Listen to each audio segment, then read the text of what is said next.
Hello, everyone, and welcome to the Lords of the Night.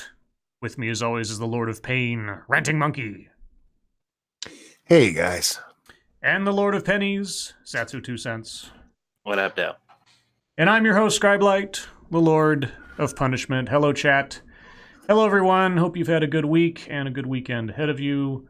As you watch the stream, please enjoy these several fan-made theme pictures, several of them free amigos, a couple not, generously created and donated from the people that you will see credited in the various corners of the pictures where I put their names and their Twitter addresses.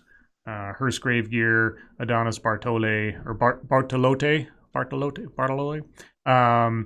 and Delahazed, I think, are the three amigos in this instance. Oh, and Random American 3000.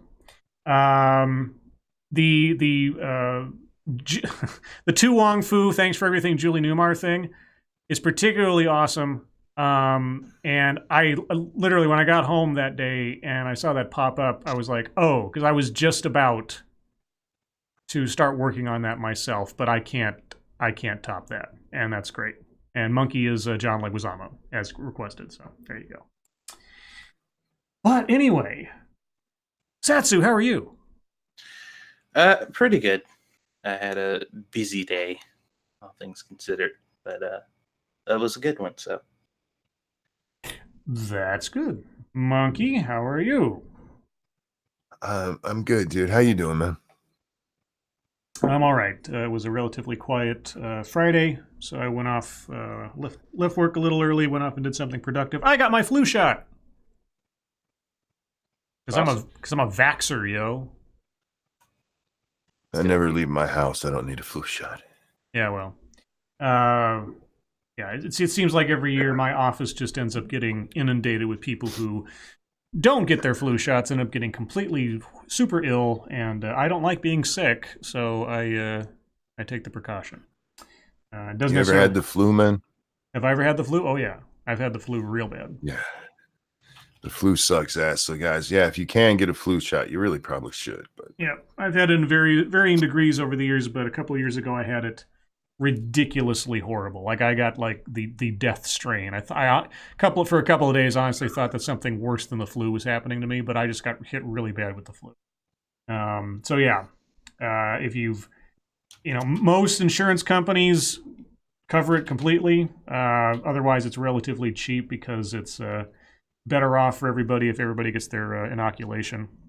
Now is a good time to do it because the shot takes about 2 weeks to actually take effect in your system, and flu season is I think technically already started, but it really starts kicking in once the temperatures start dropping in October. So if you have the option, do it, and do it with your kids too.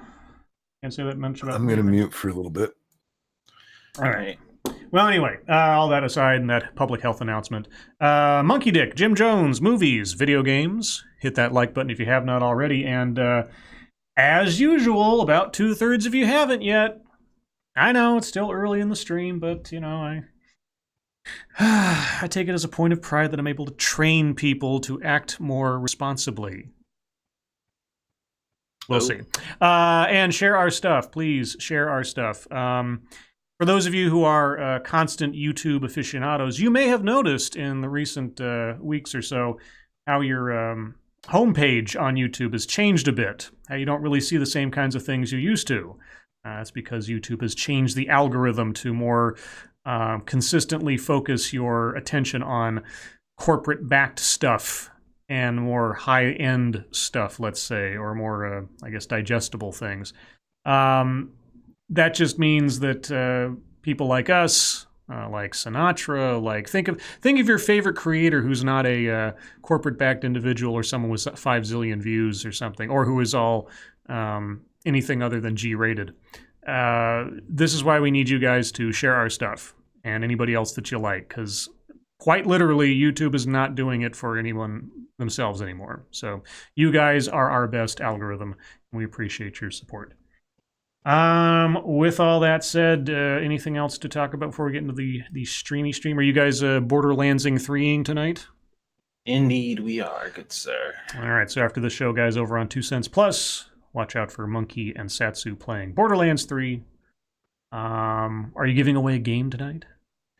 We're gonna do a regular giveaway, but we have a milestone giveaway on top of that one. So I'll just be giving away just any game under $20 on Steam, as I usually do. Winner's choice.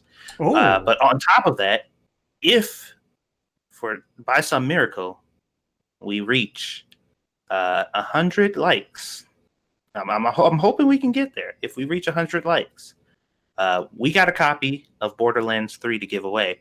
And this isn't just for tomorrow. This is anytime we stream from this point on. We haven't hit 100 likes, or I think we hit 100 likes once, but we haven't hit 100 viewers. But I'd like to hit 100 likes again. If we can get up to 100 likes, then we'll make it happen for you guys. Another copy of Borderlands, sponsored by Jim, because Jim is awesome.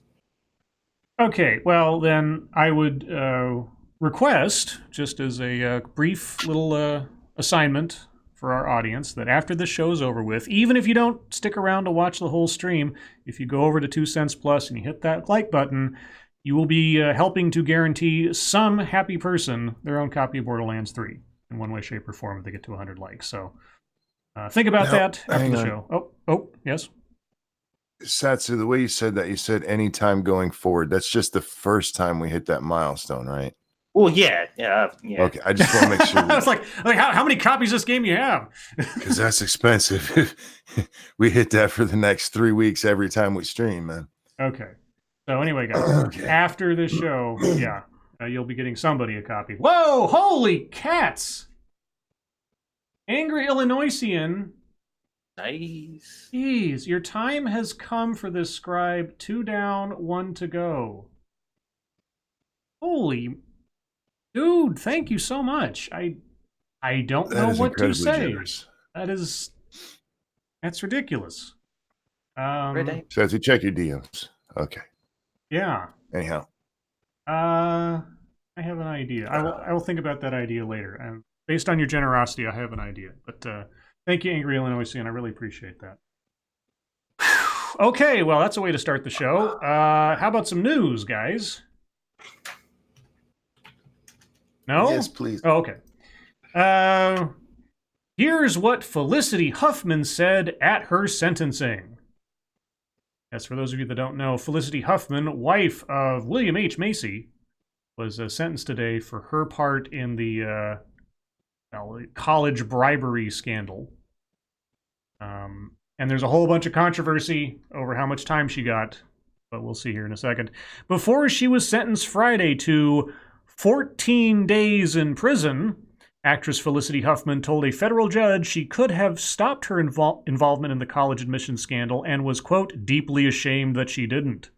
Speaking to Judge Indira Talwani, Huffman talked about driving her daughter to a testing center to take a SAT test. Quote, I thought to myself, turn around, just turn around, she said. Huffman then broke down saying, and to my eternal shame, I didn't. She described the conversation she had with her daughter when the scheme was revealed. Huffman said her daughter told her, quote, I don't know who you are anymore, Mom. Why didn't you think I could do it on my own? Oh! Ouch. Oh! Yeah, imagine the soft bigotry of low expectations in your own household. Ooh! Well, did you see the... Sorry, guys. There's a New York Post article maybe a week and a half ago, where several stars, including William H. Macy, came out and were defending her. Oh, no. And yeah, she said herself that she blamed it on her kid being autistic. Oh, Jesus. Really? Is that what it was? No, she didn't actually say it. She just said that her kid child was a slow learner or something like that. Remember? had learning disabilities. Yeah, didn't actually Oh. touch on it. Oh, okay. And like, you did, really? You cunt. Jesus. All right. Huffman said she was frightened and called herself stupid. Quote, I am deeply ashamed of what I have done, she told the judge. At the end of the day, I had a choice to make. I could have said no. This is the This is the statement she released after the sentencing. Quote, I accept the court's decision today without reservation. Well, you didn't have much choice. I have always been prepared to accept whatever punishment Judge Indira Tawani imposed. Have you? Because it sounded like you were trying to pass the blame earlier. I broke the law. I have admitted that, and I pleaded guilty to this crime. There are no excuses or justifications for my actions, period. Except for your saying your daughter would. I would like to apologize again to my daughter, my husband, my family, and the educational community for my actions. And I especially want to apologize to the students who work hard every day to get into college, like your daughter, and to their parents who make tremendous sacrifices supporting their children. I have learned a lot over the last 6 months about my flaws as a person. My goal now is to serve the sentence that the court has given me. I look forward to doing my community service hours and making a positive impact on my community. I also plan to continue making contributions wherever I can, well after those service hours are completed. I can promise you that in the months and years to come that I will try and live a more honest life, serve as a better role model for my daughters and family, and continue to contribute my time and energies wherever I am needed. My hope now is that my family, my friends, and my community will forgive me for my actions. She is set to report to prison on October 25th to serve her 14-day sentence. Okay, so there's that. There's also all these comparisons to people who have done comparatively, I suppose, depending on how you look at it, lesser crimes that have gotten years of prison or something that have been going around the Twitter sphere, whether or not those reports are actually accurate. But anyway, what do you guys think about this whole shebang? As the first, as far as I know, the first major high-profile sentencing in this scandal.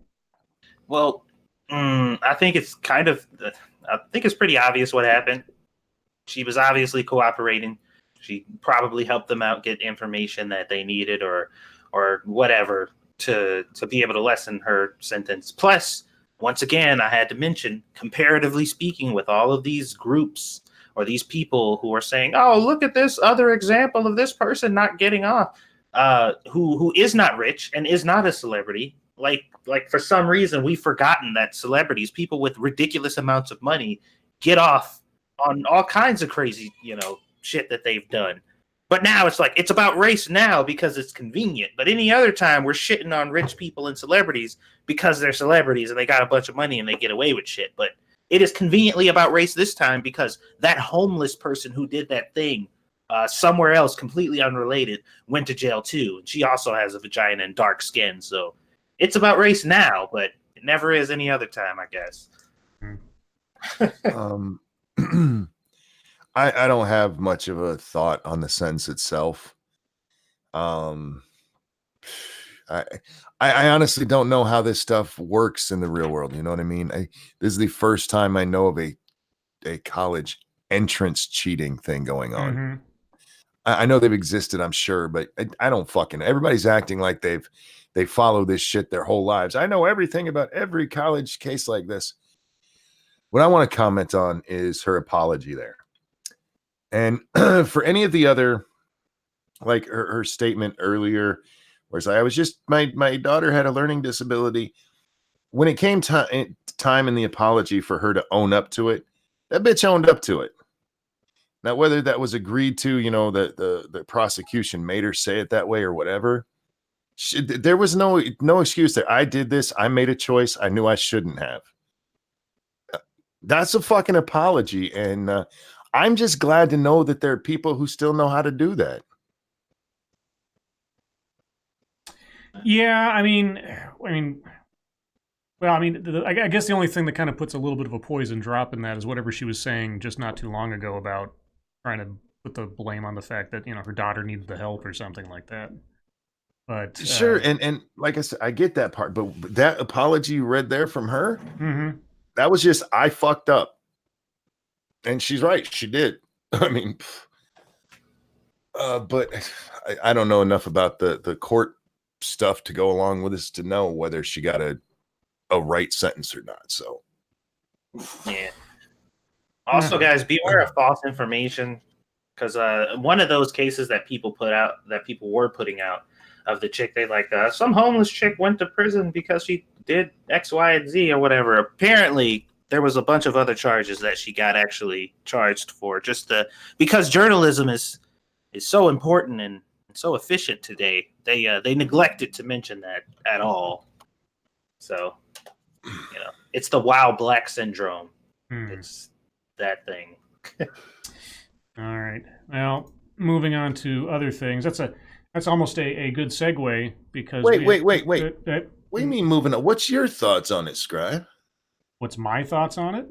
Yeah. My thoughts on it that she made a plea deal. I'm more looking forward to what's her butt Aunt Becky when she goes to trial because the person who pleads out. Now, first off, as far as I understand it, Felicity. Now, I understand the crime is still the crime. Felicity Huffman's she only spent what $15,000 or something. I mean, only 35. Okay, whereas what's her name spent like $500,000 or some crazy shit. Hers, like 150 per kid or some shit like that. Right, that's what it was. Yeah, it was like 350. Okay, that's what it was. Anyway, I don't really care about Felicity Huffman. She owned up to it. True, she pled out. She fessed up.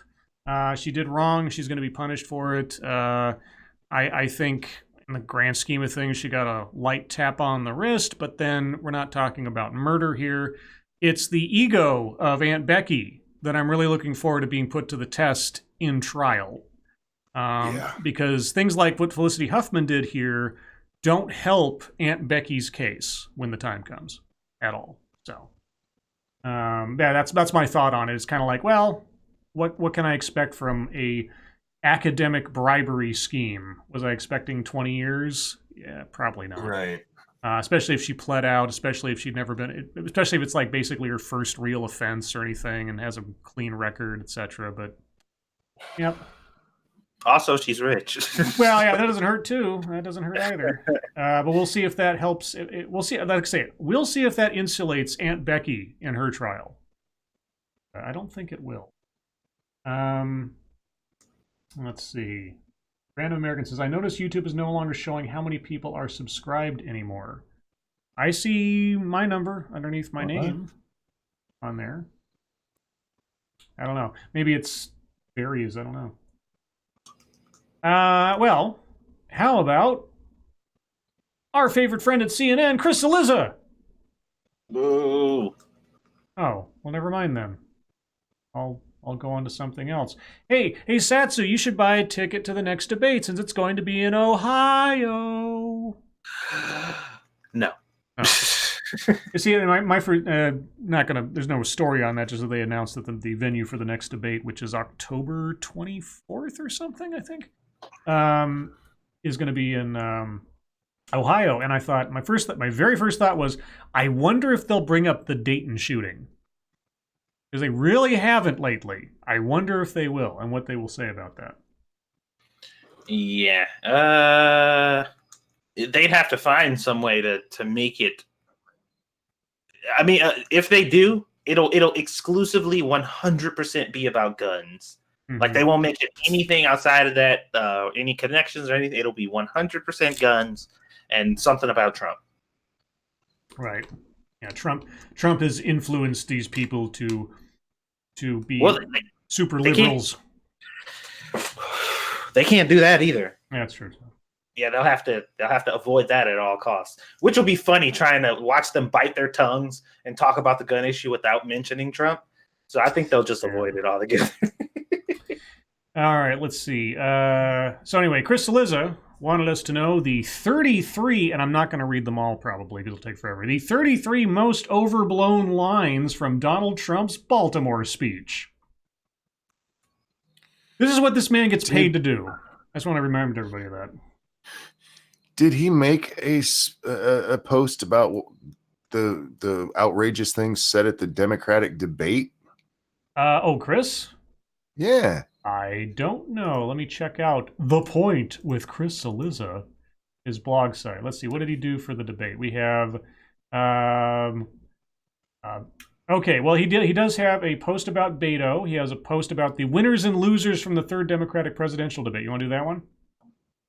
Probably sounds more interesting. Well, I was just wondering if he'd even bothered. He's got at least three. He's got an Andrew Yang. He's got a Biden. He's got a overall, and he's got a Beto. Which one do you want?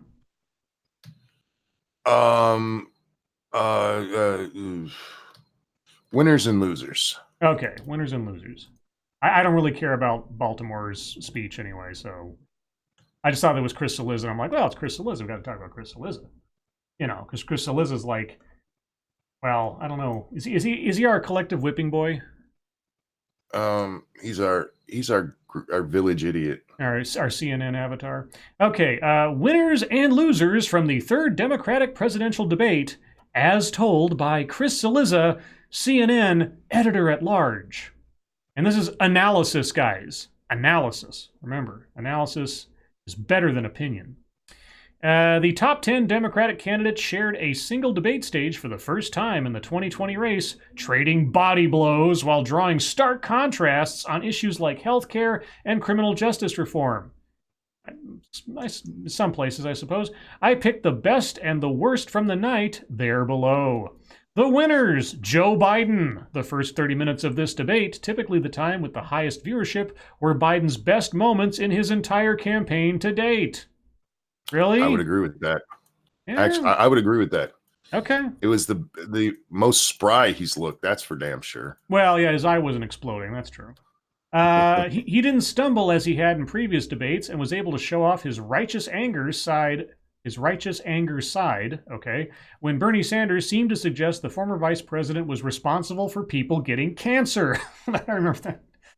Worth noting, as the debate went on, Biden stumbled more. That is true. That's what I noticed. I guess maybe his opening was kind of tempered by how things proceeded to me. But Biden also got a bit lucky. Julian Castro's blatant attempt to make Biden's age an issue. He kept asking the former vice president if he was forgetting what had been said a few minutes before. I have something I want to say about that. About Julian Castro's little bit, but we'll get there. Low blow and sort of ugly and likely to boomerang back on Castro. More on that below. Biden's full embrace of Obama, all 8 years, good and bad, was also smart, since Obama remains a hugely popular figure in the Democratic Party, especially among black voters. Overall, Biden looks strong and presidential, although it wasn't perfect, most notably in his meandering and Trumpian answer on the way forward on Iraq and Afghanistan. Overall, a good night for the vice president. Trumpian answer, huh? Yeah, I didn't get that far in the debate before I had to switch over, so maybe I'll have to rewatch the thing. Okay, I'm going to get my before I get to Chris's thing, I'm going to talk about Julian Castro.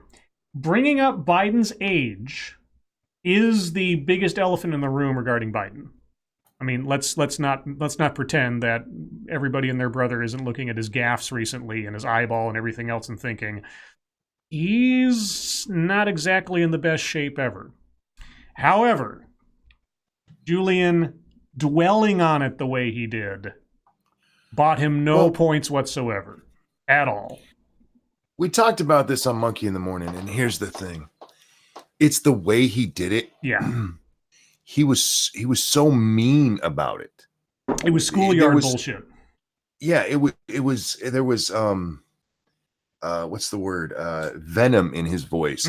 When he was saying, "Did you forget what you just said a couple of minutes ago?" He didn't come out and go, "Look, you just said this a moment ago. Do you want to take back what you said?" No, like, did you forget, old man? Yeah, right. I mean, it was venomous, and that is what made it not a good look. It was fine to call him out on contradicting himself. Yeah, thanks. Yeah. I'm done. Okay. Oh, fuck. Dude, just go lay down. You can take a break. No, shut up. All right. You ain't the boss of me. You're right. Someday, though, monkey. Someday. Let's see. Beto O'Rourke. Supporters of former Texas Congressman... the former Texas congressman have been waiting for months for the O'Rourke that showed up on Thursday night. Quote, "Hell yes, we are going to take your AR-15, unquote." O'Rourke pledged when the topic turned to gun control and the recent mass shootings in Texas. And the audience went wild. Yes, O'Rourke was helped by his opponents, including Biden and Elizabeth Warren, taking time out to praise him for his statements on gun control. And yes, that speaks to the fact that they don't believe he poses any threat to their chances at the nomination. Still, for a candidate who has been losing altitude for months now, O'Rourke had a night to remember. Chris, it's fleeting. His star is falling. You just said it yourself. He doesn't pose any threat. Now, what's going to be interesting is if people follow up with Warren and Biden on their praise of O'Rourke's suggestion. And are they going to stand by that? Probably not. I don't think they can. The other winner, Barack Obama. After taking a surprising amount of incoming from some of the candidates in the July debate, the former president made a major Barack Obama's a non-issue to me. I don't care, Chris. I mean, in spirit, hovering over this and everything else and everybody else's record, sure, but I'm going to move on. Kamala Harris's opening statement. You mean where she talked about getting rid of Trump? That you call that a winning moment? Yes. Sinatra and I were just cringing our eyeballs out when she started talking that way. It was like, fuck, Kamala, what are you doing? That is the last thing you want to do. I made a mention of it, some of the effect of if a small movie somehow references or puts a Easter egg in from a better movie, like you got your little independent film and then you got on the poster The Godfather or something. You don't want to remind people of the bigger thing, the more prominent thing in your own speech. You want to talk about yourself. You want to focus on your own message, your own stuff, and not try to and bringing up Trump is the worst strategy for these guys.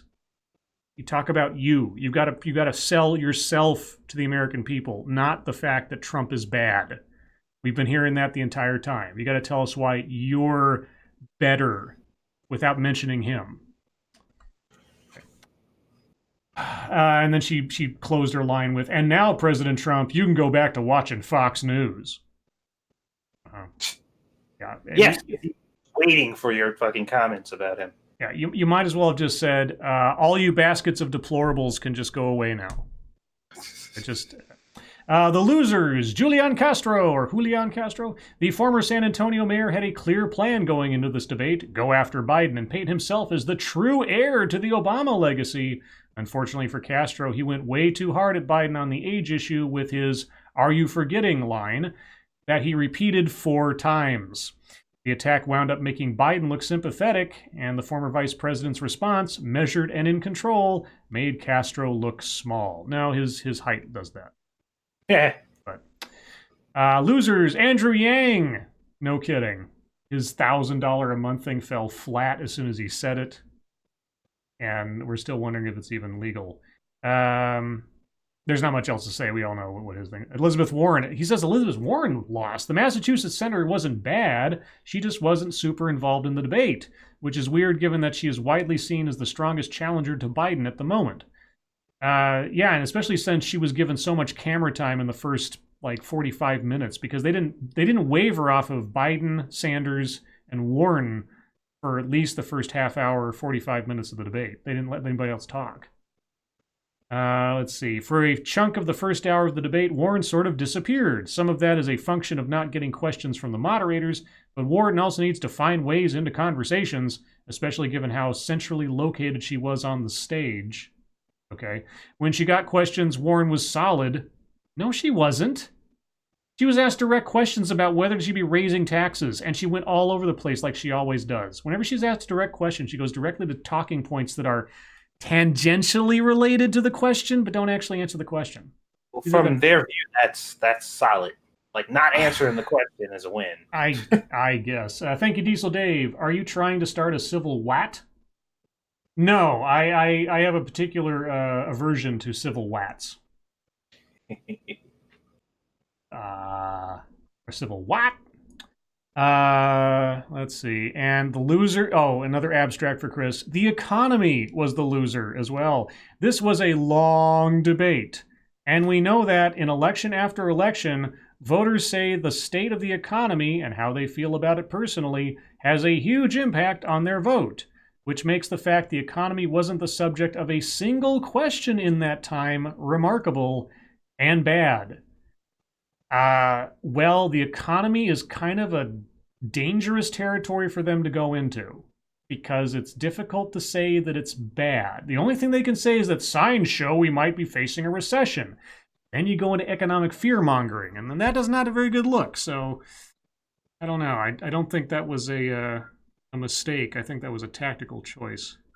Whether it was good or not, you can debate it. But anyway, that took up a lot of time. You guys have any other thoughts? Nah, son. No, I'm good at the moment. All right. We'll move on to MSS News, because we're at the bottom of the hour. So guys, if you have news stories you'd like us to read on the air, please send them to us via Twitter using the hashtag MSSNews. Can't promise to get to them all, but that's because I'm long-winded. I admit it. I'm man enough to own up to it. Let's see. This one comes from Frosted Glass. He, she, they. Should we now clarify our preferred pronouns when we say hello? Nope. That was easy. Okay, next article. This is from The Guardian, and this is Arwa Madani, or Madawi? We've seen her before. I've at least seen her name around, so. The internet is an unforgiving place. You don't say. Use the wrong words, express the wrong opinions, and you can quickly find yourself canceled. Or suicided, depending on the circumstance. One of the latest victims of the internet cancellation machine is Natalie Wynn. Okay, before I read further, does anybody know who Natalie Wynn is? ContraPoints. Oh, okay. I don't know ContraPoints' real name. Okay. That's Natalie. Okay. A trans woman who has built a large following on her YouTube channel, ContraPoints. Okay. Wynn is known for her smart, surreal, Wilde-esque videos. Wilde-esque? Oh, Oscar Wilde-esque. Oh, why? Because... Okay, never mind. Video essays which explore everything from incels to capitalism and frequently get more than 1 million views. Refreshingly, Wynn thinks about things rather than shouts about them. She embraces nuance. She is, to borrow a phrase the New York Times bizarrely used to describe the right-wing pundit Ben Shapiro, quote, the cool kid's philosopher, unquote. That's an interesting borrow there. Thank you, Jay Reynolds. Did you guys cover Zoe Quinn and DC? No, I was going to get to that at Fucketry time. I said a funny thing about that, but we'll get to it at Fucketry time. But last week, she became persona non grata. Her crime? Wynn tweeted that she wasn't always a big fan of pronoun introductions, an exercise in which people go around and say their names alongside their preferred pronouns. Wynn's issue with the practice is that even though the whole point is to foster inclusivity, it can make her feel like she doesn't fit in. Quote, there's this paradox where I can go to a sports bar in North Carolina and be miss-mammed all night, no question, Wynn tweeted. But in self-consciously trans-inclusive spaces, I have to explain my pronouns and watch woke people awkwardly correct themselves every time they say, you guys, unquote. Which we know is a completely horrible thing to say, thanks to Now This. Yes. Wynn added, quote, I guess pronoun introductions are good for people who use they, them only and want only gender-neutral language, but it comes at the minor expense of semi-passable transes like me, and that's super fucking hard for us, unquote. Wynn was quickly inundated by angry messages from a small number of highly vocal, non-binary people who thought she was invalidating their identity. Is that all it takes for you to just disappear? I wish it was. I wish that was all it took, but it's not. She was also accused of benefiting from passing privilege because she is a conventionally attractive white woman. The backlash was so bad that Wynn deleted her Twitter account. The anger doesn't appear to have abated. This week, rumors that Wynn has been doxxed started circulating. This goes on for another like 5 pages, but yeah, no, it's internet bullying is bullshit. Personally, I mean, short of there being some kind of danger, I don't really get deleting my Twitter account or people saying mean things to me on there. I haven't had it happen to me yet, knock wood, but Diesel Dave, thank you. Hey, you guys! That was my, it was either Sloth from Goonies or 3-2-1 Contact, I think. Captain Caveman, wasn't it? No, that was Captain Caveman! I thought he did the same thing. I thought, okay. Did he do Hey You Guys? I thought that was I don't know. I thought either it was from 3-2-1 Contact or Electric Company. There was a Hey You Guys thing that's what I think that's what Sloth was imitating because that's all he watched on TV. Right. Somebody correct me. I know somebody out there knows what I'm talking about. Yeah, but anyway, so passing privilege. Yeah, well, ContraPoints obviously put a lot of work, time, self-sacrifice, and everything else to be the person she wants to be, just like Blair White and so many others. If you don't do that, it's more understandable. People get confused. Thank you, Snubbirth. Small my asterisk. LGBTQ mob ran a train on her. Oh, the small, loud non-binaries. Yeah, I don't know exactly the breadth and depth of what happened to her, but either way, it's bullshit. That's what she thinks, and yay, opinion you don't like. Grow up. I don't understand why this is such. I learned this shit a long time ago on IRC. You know, there's a whole bunch of people out there with a whole bunch of opinions. Somebody says something they don't like. It's text on a screen. Move on. It doesn't suddenly become, some kind of mob. It doesn't have to become a mob war just over someone's opinion. The trip to somebody said it in chat. I was thinking it that they were saying that Contra Pass is a conventional attractive white woman, but I'm just like, you can clearly tell that Contra's trans. Like it's not even close. Like, well, just on a visual level. Well, this is one of those times, like if they were walking into a bathroom, I wouldn't go, "Ooh, no, that's a dude." I mean, right. Okay, maybe it's just an ugly bitch. Now, when they said conventionally pretty, like what? That's eye to beholder right there. But yeah, Contra at least tries to look female. Yeah, and I get that. Like the outward appearances are definitely convincing enough, but I'm just like the facial structure is 100%. It's like instant for me. I don't know. Jared, this passing privilege, Jesus Christ! You've never heard that before, Jared? Oh, that's been a thing for a while. Yeah. Yeah, you know what I hear when I hear passing privilege? I hear someone who worked hard. I don't know what else to tell you. It's somebody who worked hard to look the way that they look, and probably, I mean, whether it's by surgery or just the benefit of genetics or the whatever, unless they just naturally end up that way or just kind of androgynous structurally or otherwise. Most people, like I say, Blair White. I'm suddenly forgetting the other person I was just thinking of. I forget who it was. I forget the name. I can see the image of this person. Anyway. If you can't quite tell the difference or you have to kind of like think for a second, that person's put some effort into it, and they are who they want to be. So good for them. But that's privilege. That's somebody who's earned it through their efforts in whatever way, shape, or form. If you call somebody passing privilege, that means that they worked. It worked. Their efforts worked, and you're jealous. Mm-hmm. Anyway, it's not it's different than white privilege because you can't do anything about it. It's not something that you worked for or anything. This is something that people put effort into because they need to do that to, make themselves feel normal-ish. Anyway, Model Winch is Chaos Eve. No, I'm sorry, I should have said Chaos Eve. I was thinking of somebody else. I didn't forget Chaos Eve. I just had somebody else in my mind. Sorry about that. Anyway. Sera. Moving on.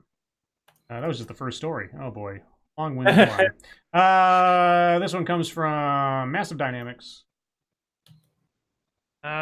Too drunk to care. Binge drinking mom, 26, whose 4-week-old son died after she took him clubbing, then fell asleep on top of him, walks free.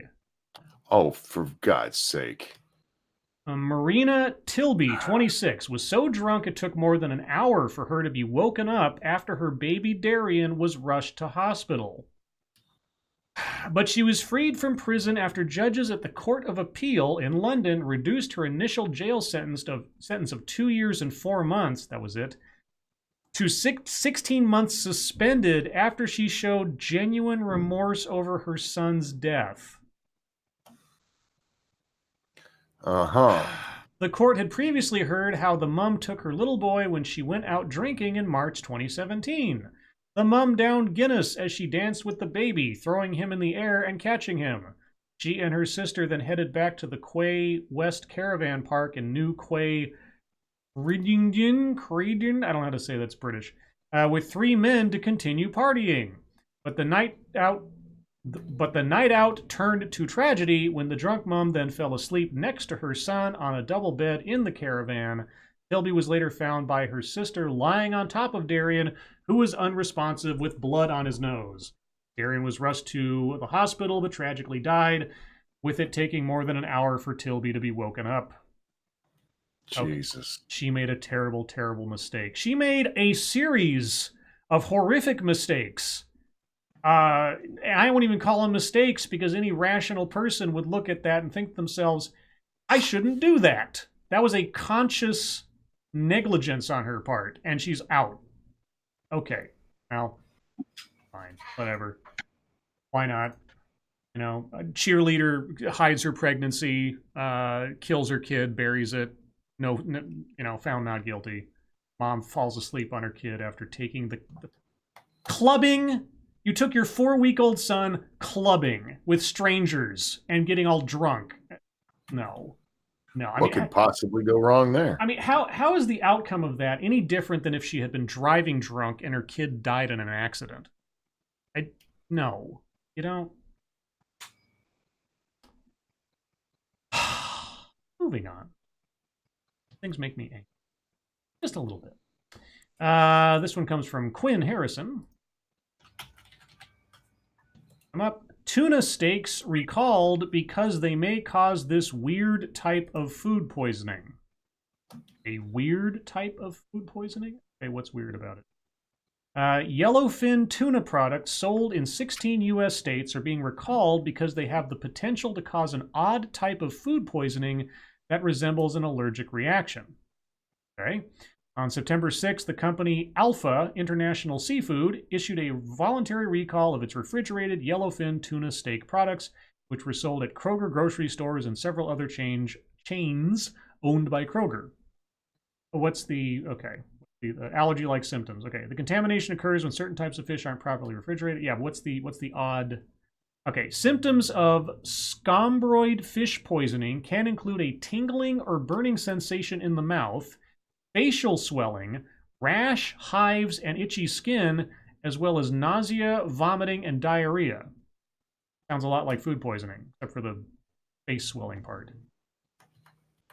Okay, well, anybody out there who's had any yellowfin tuna recently, throw it away.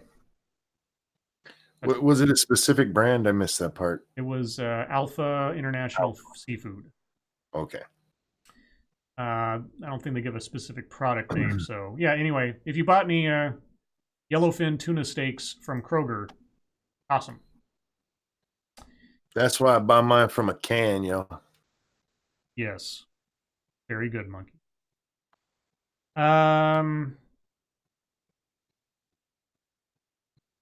This one comes from Peter Stewart. How are they going to get that crane down anyway? Nearly a week after Hurricane Dorian hit the region, a crane remains draped over a building under construction in downtown Halifax. The province says work to remove the crane will begin Saturday, but as people stroll by the site on South Park Street near Spring Garden Road, one of the questions they're asking is, how are they going to get that thing down? That does look like an awkward removal. The thing's practically like crumpled around the building. The twisted hunk of yellow metal is being held in place by gravity, but even now, long after Dorian's 155 km/h winds have dissipated, some pieces can be seen swaying slightly in the breeze. It's a developer's nightmare. For a structural engineer, it's no dream either, but figuring out how to take the crane down is definitely an intriguing puzzle to solve. This goes on for a bit, lots of technical photos and things. I'll put the link in the chat so you can kind of get a scope of what they're going to have to do. Yeah, that is quite a jigsaw puzzle. You're going to have to probably cut pieces off and then crane lift out the other ones and types of stuff, and make sure the area is clear for about half a mile around the thing so it doesn't fall over. What else we got? Excuse me.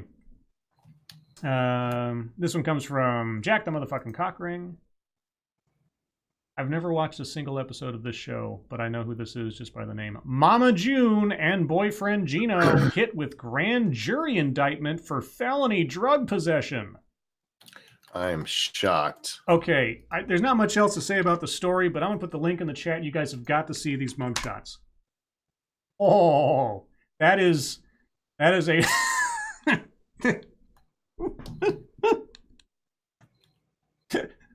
That is an unhappy woman and a very dour-looking man. It looks like her face is melted slightly, and yeah, just a second. Yeah, she's not. I'll never understand celebrities and it's only going to be like magnified 20,000 times.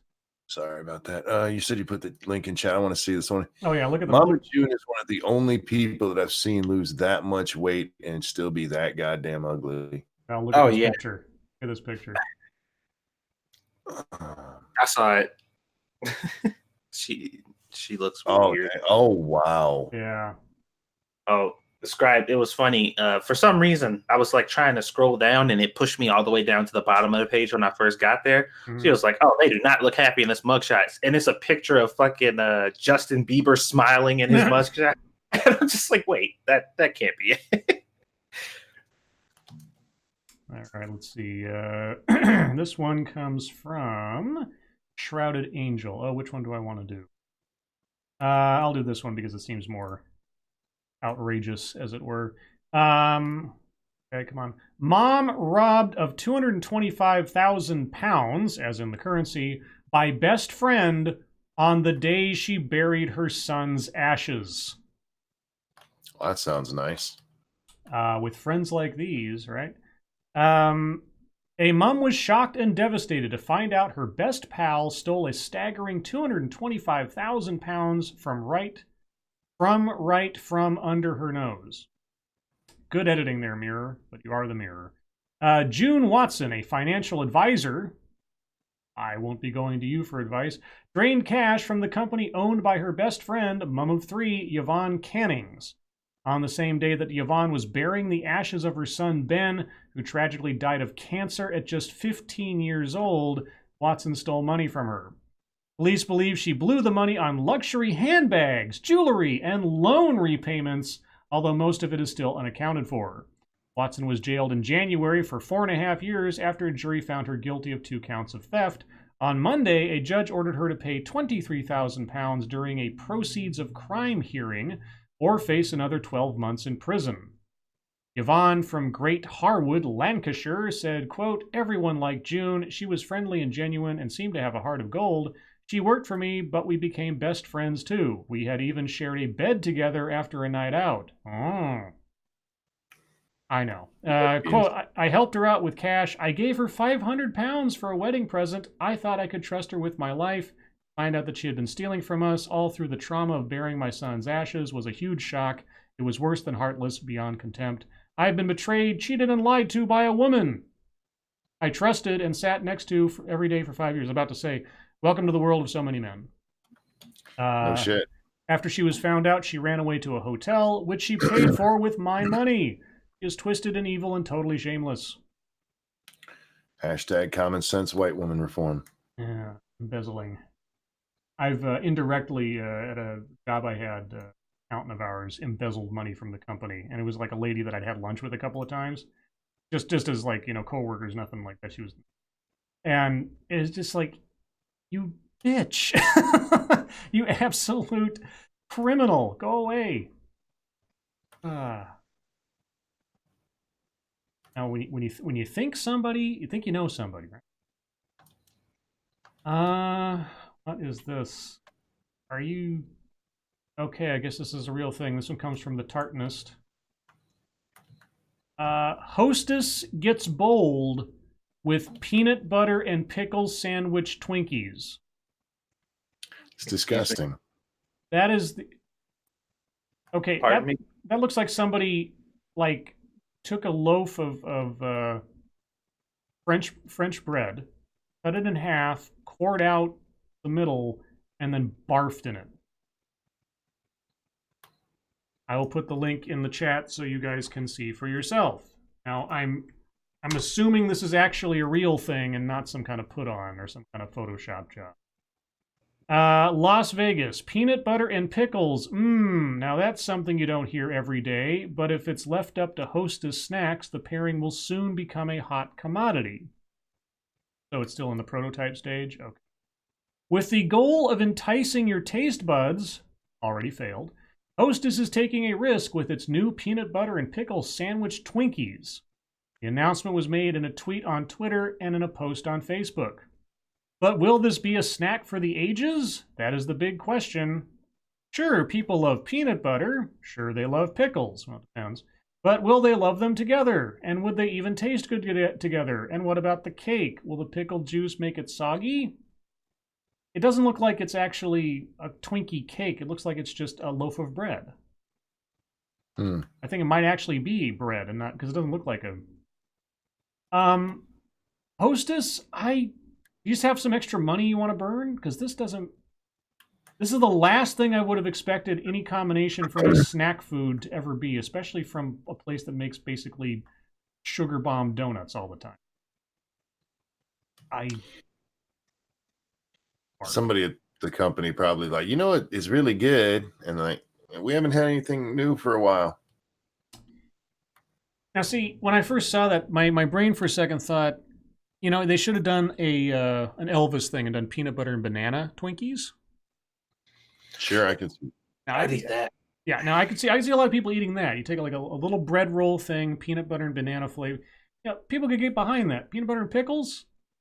I don't recall, not even in like, oh, my wife's pregnant and has these weird cravings. Never have I heard peanut butter and pickles as a combination for a sandwich.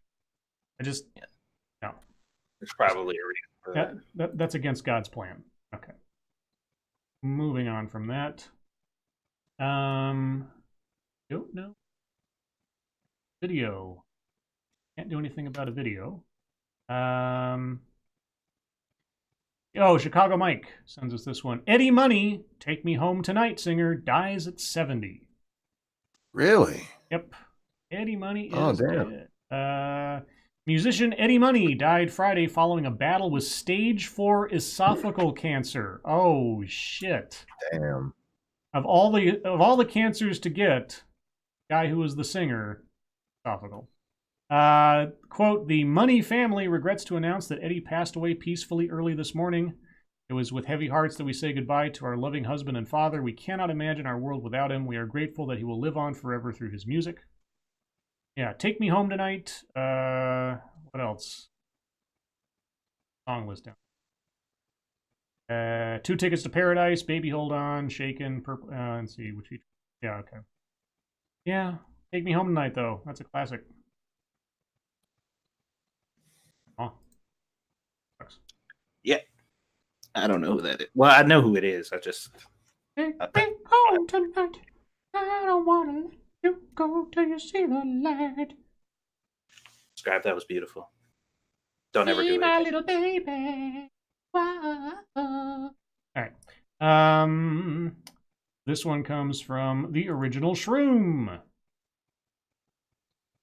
Shooting range mocks Walmart, sells bullets by the pound. Yeah. And they have them in those containers where you go up and get like bulk, like almonds or like M&Ms or whatever. Yeah. Those little dispensers that you put the little bag underneath and open it up. Here, I will put the link in the chat so you can see. Let's see. Texas, a shooting range is mocking Walmart's position on banning ammo ban. Position on banning ammo ban by offering bullets by the pound. The pro-gun store located in Fort Worth, Texas is making a ammo bar at the beginning of September. They started trolling Walmart by tagging them in all of their posts on the ammo bar setup. Yeah, there's not much else to say. You can see in the pictures. Is that a good way to buy bullets, though? I don't know. Is that good for the condition of the bullets? I don't know much about bullets. So. Me neither. So somebody who does, like, isn't there a worry about like dinging them up that way? Would that be an issue?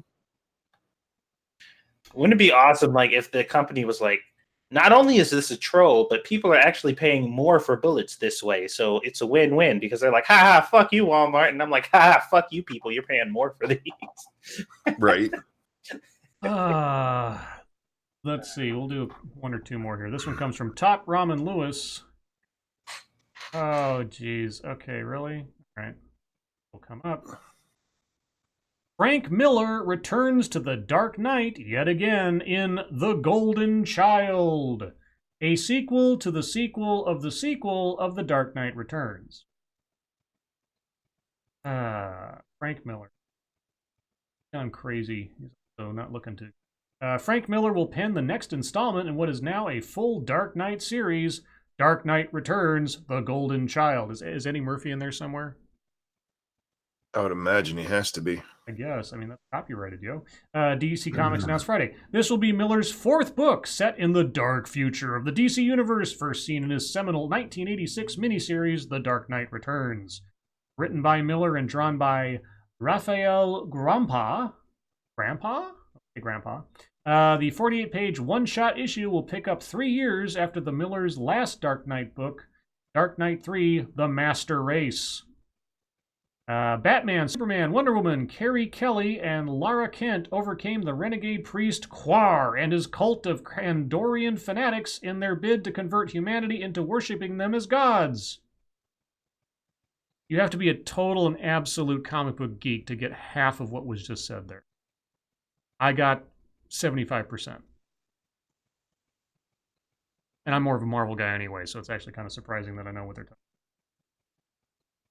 I will say the art style, I recognize that art style. Is that the guy that did? Just I've always been, I usually have a fairly keen eye for comic book artists, and when I look at this, I think of an Alien series, like Aliens, like the movies, of a Dark Horse from way back in the day. I think it was called Fortress or the Colony or something. But like Dr. Church was in it. I remember. I don't know if it's the same guy. I have to look this up now. I'll have to look it up. Anyway, well, you know, it's a comic book thing. It kind of leads into what I'm going to talk about at Fucketry time. So let's move on to YouTube time, guys. Thank you so much for all the stories. Appreciate it. Sorry I can't get to them all, but you know, I talk too much.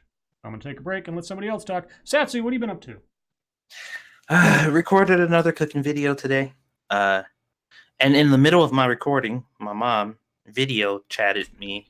She just like called me out of nowhere, and I picked up, and she was cooking at the same time, and she called me to tell me that she was cooking and show me what she was cooking, and we were both cooking the same thing, which is kind of crazy. But both me and my mom, we think alike on a lot of stuff, and she is the one who taught me how to cook. But she was like, "Look what I'm making," and I'm like, "Me too," and it was like one of those moments. It's pretty funny. Only difference is, on top of what she was making, she also made ribs too, which I have ribs in my freezer, but I'm not gonna make them yet because somebody's been challenging me to do them in the pressure cooker, and I've never cooked ribs in the pressure cooker before, so this is gonna be completely new for me. So I don't know how it's gonna turn out, but I definitely like to give it a shot. So that'll be coming up at some point. But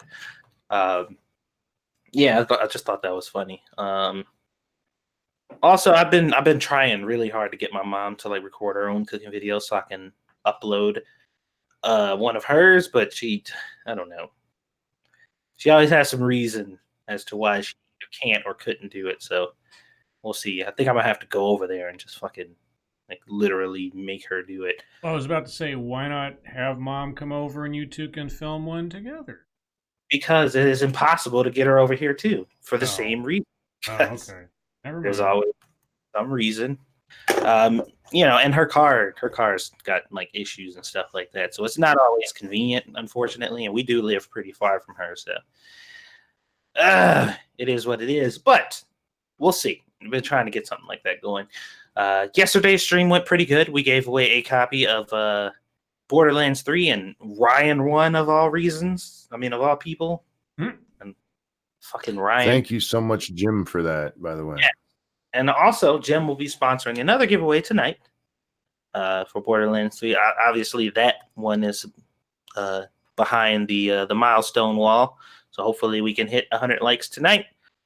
If not, there will still be the regular giveaway, $20 or less, any game, your choice. And that's kind of it. That's what I've been up to. All right, and guys, remember, if you want to watch Satsu and hopefully in the future his mother do some cooking stuff, go subscribe to Fam 2 Cents, where you can watch cooking videos and family blog or vlogs and such, and see cute little Squeedish. Oh, yeah. Cute little Squeed. How is a Squeedus, by the way? She's really good. Squishy decided now that randomly, while I'm recording cooking videos, she's just going to like poke Squeedus's head into the camera. So okay. I don't know why, but she finds it hilarious. Like I'm like, what is wrong with you, woman? It's just funny. Like you're in the middle of a cooking video and then this baby just comes out of nowhere, and I'm like, yeah, hilarious, Squishy, hilarious.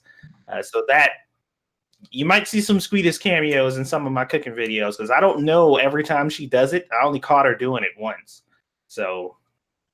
Yeah, you should Squishy should just like hide Squeedus somewhere in the shot, like a Where's Waldo thing once in a while, or like a Stan Lee cameo where it's like, oh look, Squeedus is holding a spoon or something. Yeah, she's doing. Sorry, go ahead. I said she's doing good. To answer your.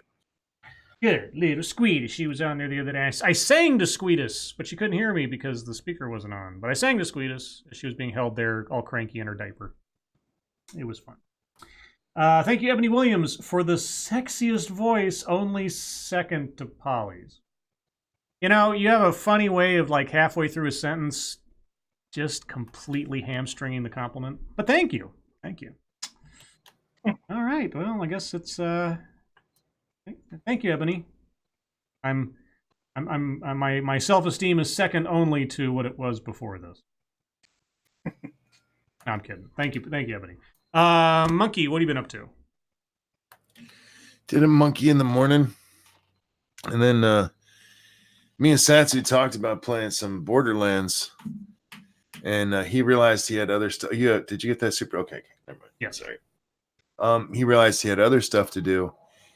It's a good thing he did, because right after me and him stopped talking, my whole body just went, I hate you. And that's how I spent all the time up until actually about 20 minutes ago. It's finally lifting, so I'm getting better. And again, I do really, really want to thank Jim Helis and James Colley. James Colley is the reason me and Satsu were able to be playing Borderlands 3, and Jim was so kind to do that gift for us yesterday. You guys are heroes. Thank you so much. That's all I got, Scribbles. Oh wait, and I was on Irate Alex. Actually had a stream on Irate Alex instead of Irate Bear this morning, and I was over there with him for a few minutes. So, how sorry, like I said, a wild Squishy appears. Oh, hello, wild Squishy. Hey, Squish. With a comatose Squeedus. Oh, Squeedus, oh Squeedus. How is Bear? I haven't talked to him in a while. I gotta get him on here again sometime. Good. He's really looking forward to starting work. Uh-oh. Thank you, Cody Fry. I will pay you a small sum of money to eat a peanut butter and pickle sandwich, Satsu. How small of a sum we talking? Well, I'll let you take that up with Cody. Yeah, I mean, you should do that start a Satsu Tries series and just like, okay, episode 1, peanut butter and pickles. Oh, that'd be like a 3-minute video. Yeah. Call it Satsu Vomits. Yeah.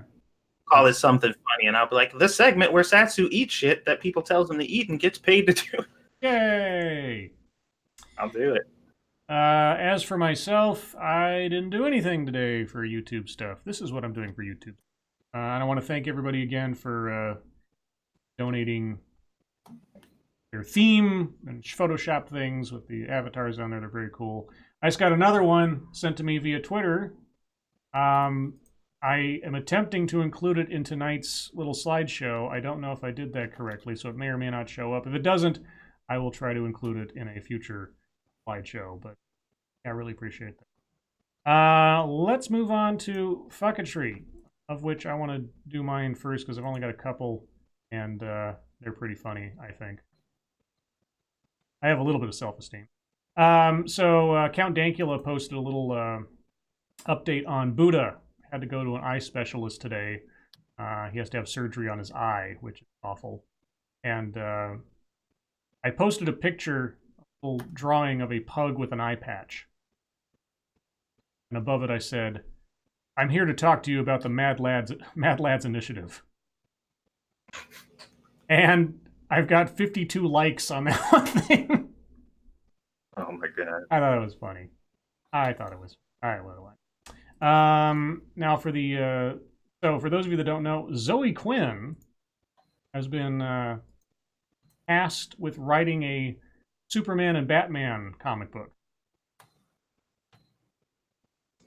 I think this was on the way before the recent drama appeared, but yeah, horrible people having opportunities presented to them that are completely and absolutely undeserved. Regardless, this was my response to that piece of news. In this exciting new adventure from DC Comics, intrepid reporter Lois Lane posts allegations of sexual misconduct against Superman and Batman.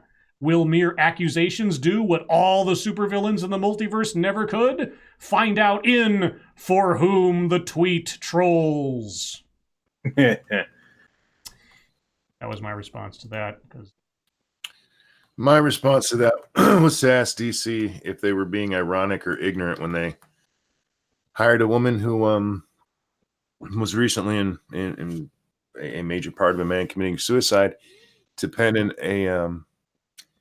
a book titled The Infected Deathbringer. Is that what it's called? That's what it's called. I didn't know that. Oh, shit.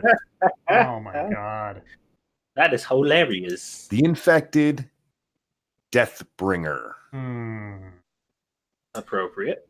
They haven't answered me. No. Let's see. The other thing was... and I thought... up. Sorry, guys. I wanted to post... show that photo that I...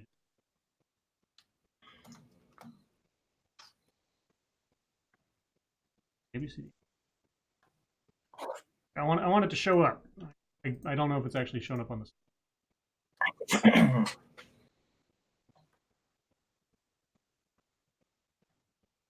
Changes anything? Might or might. Oh, that's probably why it's got .jpeg thing. All right, sorry about that, guys. What was the other thing? The other thing was a story that came out today. Washington Post posted this. He thought he might lose his job, so he brought an emotional support clown to work.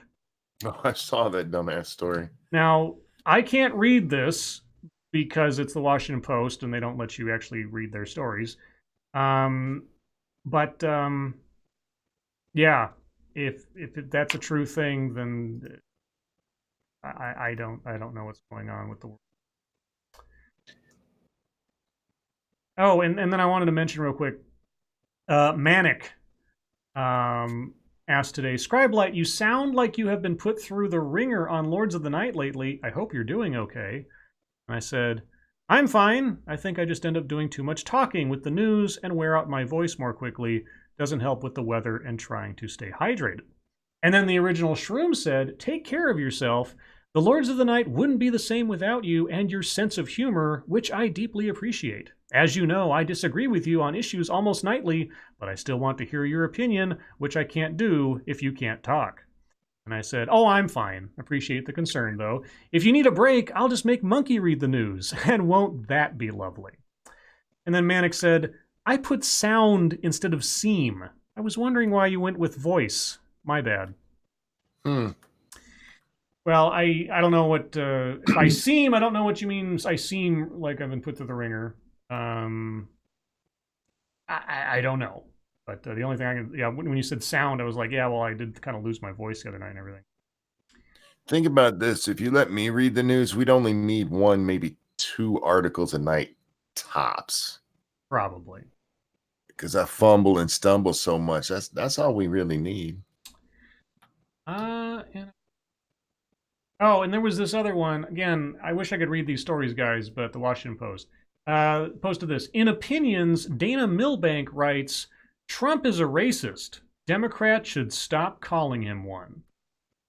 And I said, is this reverse psychology or reverse psychology? I are confuzzled. I think from what little I could extrapolate from the subheading to that thing, I think what they're meaning to say is that, you know, it's a cheap and empty insult at this point, and it only tends to like make you sound like you've got nothing else to talk about. Maybe. I suppose. Yeah. Anyway, Satsu, you got any fucketry? Let's see. I did spend a little time on Twitter, but I was wondering if did you guys happen to see that text message exchange that was going around, or I think it was like a Twitter back and forth between supposedly Zoe Quinn and somebody else? Yeah, I saw that. My first thought was that looks suspicious. I mean, that'd be so easy to Photoshop or just generate on your own that I don't trust. Yeah, somebody pointed out that Zoe isn't checkmarked, but I don't know if they show you a checkmark in your own message. The font also doesn't look right, because I mean, I know you can change the font on those things, but classically when you see those chat things, it has the same font for both messages, and it didn't. So yeah, I didn't see it. The fonts look the same to me. It's just one's black and one's white. But yeah, I don't know. I was just like, is this real? Because people are sharing it, but I don't know if it's real. So until verification, it is what it is, I guess. But yeah, a lot of people were using that in her, because she popped back to basically say "fuck you" to everybody who's being mean to her, and to reinforce and reestablish her victim. Whatever. Mm-hmm. And yeah, I don't know. I was just wondering if it was real or not. Also, I doubt it. Matt put up a post today, Matt Jarbo, and he says, "Don't buy Borderlands 3." And my response to that was, playing Borderlands 3, quote, "What? Did somebody say something?" And he said, "Well, I'm going to bookmark this tweet and definitely remind you of it later on." And I said, "It's got me already, Matt. There's no saving me. Go on without me." Because fuck that shit. Now, Matt is he said don't buy it. And I don't know if he's like seriously just like everybody shouldn't buy this game. I think he's just he's just kind of just throwing his thoughts out there or whatever, but he doesn't like Randy Pitchford. Like, that's his issue with Borderlands 3. And people are asking him like, well, does the game somehow suck because Randy Pitchford is involved? And he's like, well, no, but don't buy it because that guy's not likable or something. I don't know. What did he do, Randy Pitchford? Well, there was all the stuff with that channel they got shut down. Right. I remember that. There was the stuff with the guy who used to voice Claptrap. Right. The voice of one of the other ones. I forget who the other one was, that there was an issue there. Look, Randy Pitchford may well be a douchebag. I could certainly see that, but this game, my answer to Matt was, you don't buy it, and I'll keep having fun playing it. Because to me, it's more that I don't remember if I talked about it on here, if it was just on Monkey in the Morning, about cancel culture. Basically, you have to hate this thing with me. Mm-hmm. No, you go hate on your own. I'm gonna be here having fun. Right. I actually just saw this one. This is this hot take is spicy. Hold on. I've said it before and I'll say it again. You as a black man cannot be pro-black while dating, marrying, or procreating with non-black women. It cannot be. Now, this next line is what makes this even spicier. These rules do not apply to black women because the men outside the race who date them are surrendering their privilege. What? So, wait, was this written by a black woman? Yes, it was. Okay, all right. She wants her cake, and she likes white and dark cake. She tweeted this while bouncing on a white dick. Did. All right. I mean, pumping his privilege all up in her. And she's like, yeah, this is a hot take right here. You think while she's bouncing on, I hate when black men bang white chicks. Oh, fuck. Stop sending me shit, Massive Dynamics. I don't like you right now. Let's see. Other fucketry. I know there was at least one other thing. There was something I was fucking annoyed about earlier. Well, we kind of already talked about it, but it was just the concept now that we're pretending that these rich celebrities are being let off because they're white and not because they're rich celebrities or getting light sentences. That kind of annoyed me earlier. Especially with the stories that they brought up in comparison.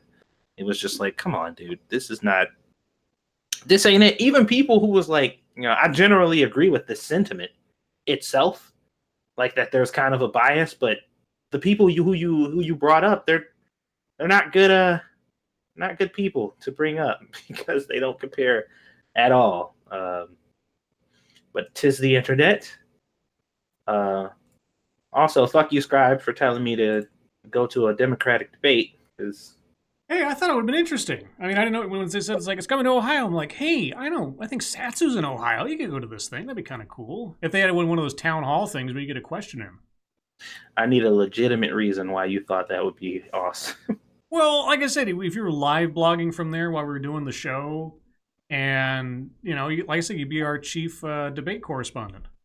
Y'all can get the shaky camera footage of me fucking head bobbing and passing out while I'm trying to record. I don't know. Where did it say it was in Ohio? It's at something Ohio. Some university or something, I think. I don't know. Yeah. Anyway. Fuck that. I did see I think we talked about this at least once on the show.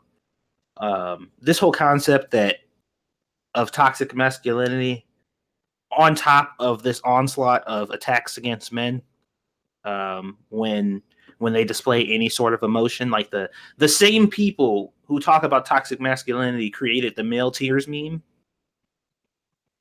That whole concept. Because somebody put up a post that said men need to express their emotions more, and that was in quotes. And he said, "Quote: haha, gamer boys with anime avatars are angry, fragile masculinity fuck boys, incel mad losers. You guys are the real snowflakes." And he was like, "This is basically 90% of leftist Twitter," and it is. It's and the tripped out part is I've actually seen in a feed somebody jump from complaining about toxic male behavior and to the male that they were debating with, about halfway through the conversation, start calling him a fuckboy and an incel and telling him that he's just mad that women won't fuck him. I'm like, this happened in the same conversation. It's fascinating. This is one of those signs too where the hypocrisy is so clear that it's just like you could pretty much probably get any of them to do it, if you frame your complaints right and the things that you're talking about and the grievances, the issues that you have, they'll eventually start attacking your your masculinity by calling you soft or fragile because you're upset about something. But they will still maintain that that behavior is toxic, and that's the reason why men are so hurt in this society right now. It's because of the thing I just did to you. It's hilarious. But yeah, that's all the fucketry that I engaged in. All right, and yeah, I got it to work. So we now have a Warriors version of the Lords of the Night. That one comes to us from right. Jordan 250 made that one. I didn't have a chance to put the tag on it. There you go. And Sinatra's in there too. Monkey, you got any fucketry? No, you guys hit both of mine that I had, the DC one and Matt. So, like I said, I was in bed most of the day. So I apologize for not having more, but yeah. It's 8. Those were the only two I kind of got into today. Let's see. Oh, the other thing I forgot to bring up was at first I thought it had to be a meme, but then it wasn't because I looked at where it came from. A little image tweeted out by Beto O'Rourke himself today. And it is a picture of a AR-15 M16 looking gun with a underslung grenade launcher on it. And let me find it to make sure I'm see. It says Beto has a ban for that in italics, and underneath it says Beto for America. And when I saw it, I thought my first thought was this is some kind of meme joke against Beto. But no, this is something that Beto himself has broadcast. And when I saw Beto has a ban for that, and it's just on a blank white background, I thought, uh-oh, let the memes commence. And so Jay Reynolds tweeted out a picture of the Constitution above, Beto has a ban for that. I got a bit more obscure. Now, I need to predicate this by saying I've never played the Pokemon card game before. My first instinct, given my knowledge of it, was to post a card from Netrunner that had been banned for tournament play. But I figured nobody would have any idea what that was or get the joke. So I figured there's a lot more Pokemon card players out there probably than Netrunner players. So I found a card that had been banned from Pokemon, and I put that up there and says, Beto has a ban for that. And by explaining it as much as I did, I kind of took all the power out of it. But I thought it was clever. Very clever, Scribe. I don't need your pity. Oh. No. Yeah, so that was the other fucketry I forgot to talk about. I'm sorry. Somebody had asked us earlier if we'd seen the stuff Beto had gotten into today, and I did see it. Yeah. I don't remember who it was against, but somebody had. I have it. Do you have it? Okay. Yeah, it's a representative, Briscoe Kane. I forget where he's from. Isn't that a great name? Briscoe Kane. Yeah.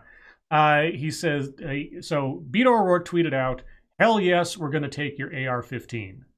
Briscoe Kane, the politician of some kind, said, "My AR is ready for you, Robert Francis." Beto O'Rourke responded, "This is a death threat, Representative. Clearly, you shouldn't own an AR-15, and neither should anyone else."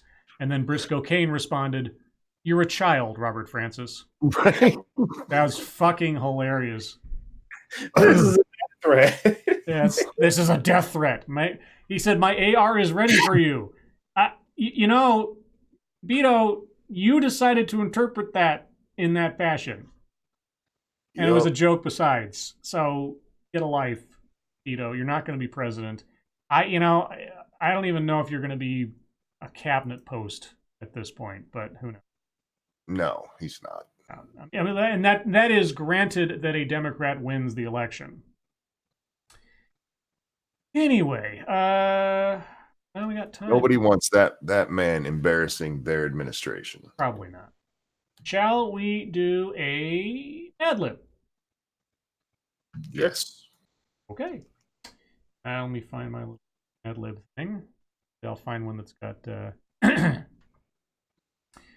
interesting stuff on it. Oh, that's too short. When I see there's too few words, I get worried it's going to be more wordy, which it doesn't necessarily mean anything. But how about this?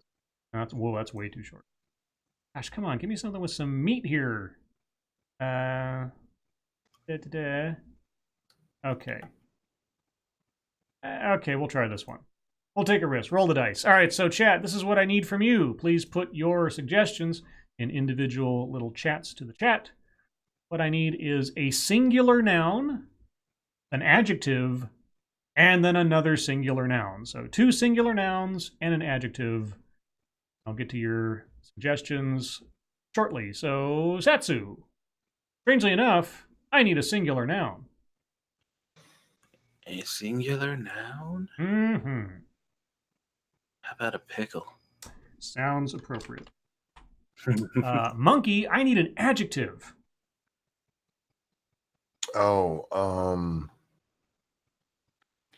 Excruciating. Ooh. Excruciatingly.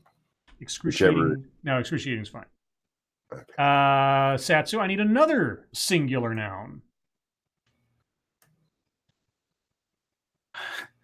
Sandwich.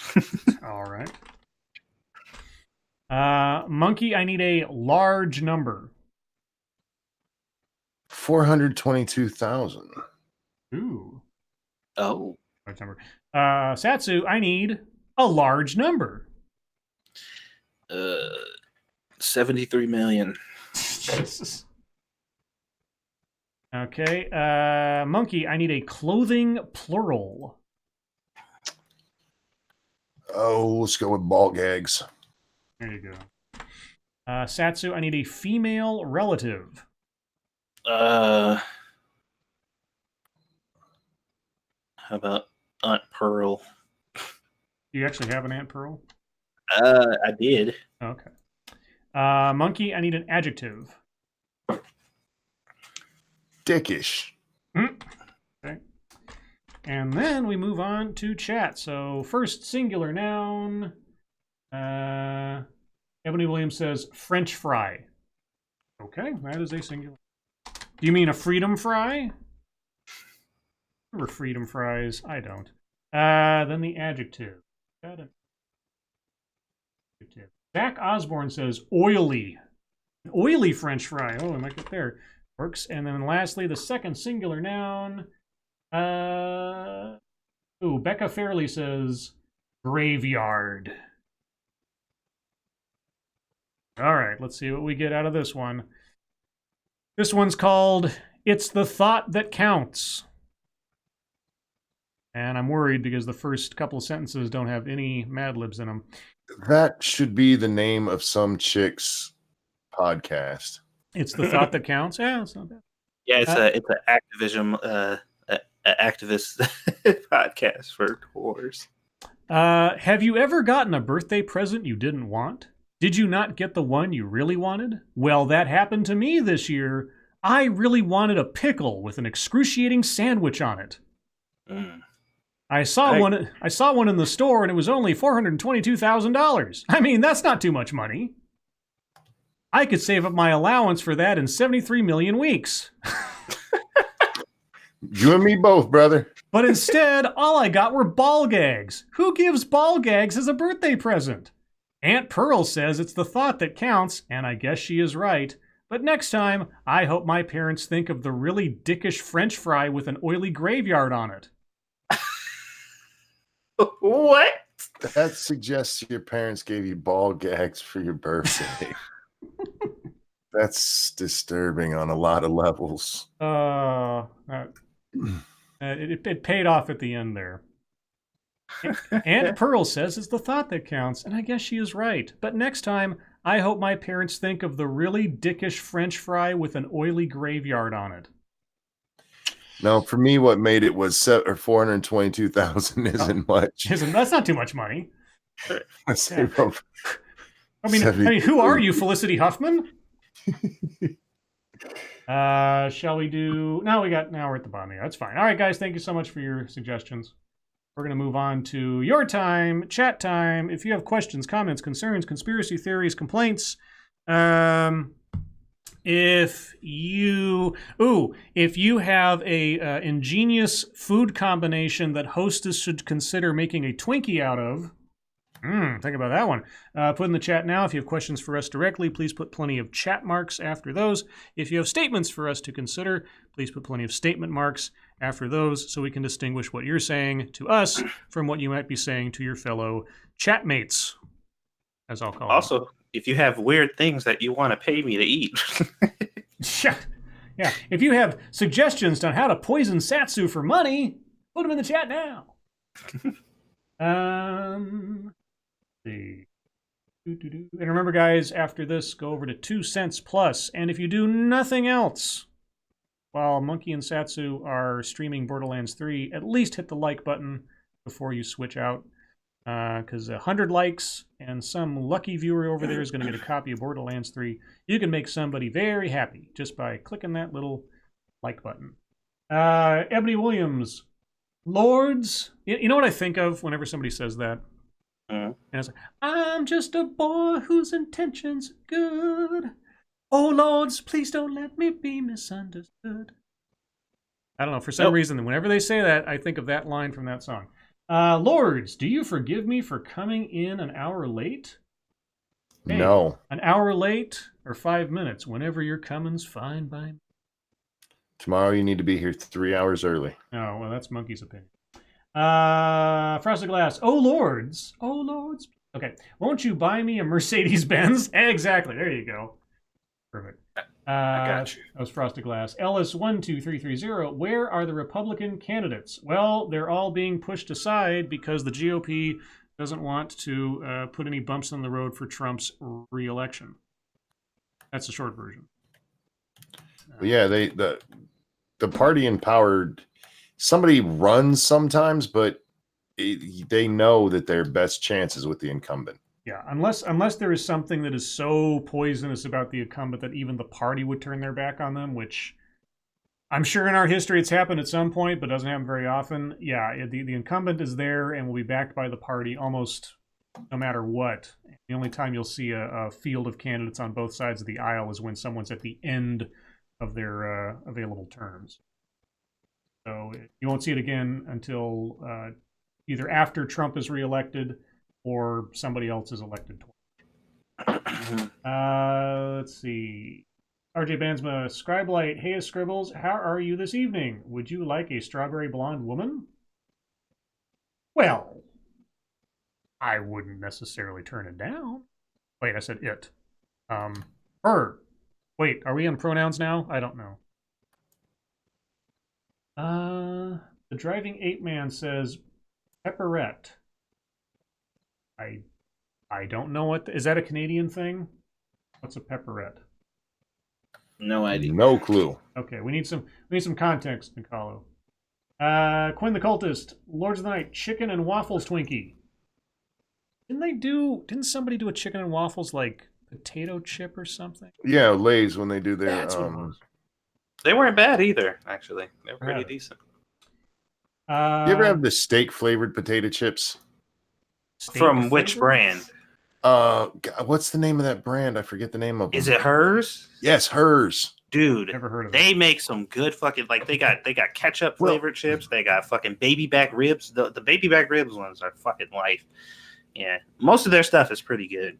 It's weird though because it tastes like fucking steak. It literally has like after you, because while you're eating it, it kind of doesn't. But when you swallow it and it's gone, you're like, I feel like I just ate a steak. Like it's fucking crazy. And it doesn't feel right that should happen. Yeah, it feels wrong. The snozberries taste like snozberries. It's so weird. Let's see. Thank you, Connor Johnson. There's a new animated series on Amazon Prime called Undone. It's from the creators of BoJack Horseman, and it's easily one of the decade's best shows. I saw a preview for that. Got some lady that gets in the hospital, and it's got the guy who played Saul Goodman from Breaking Bad in there. It's completely animated. It reminded me a lot of A Scanner Darkly, or there was another movie that was all animated like that, or different scenes were cell animated.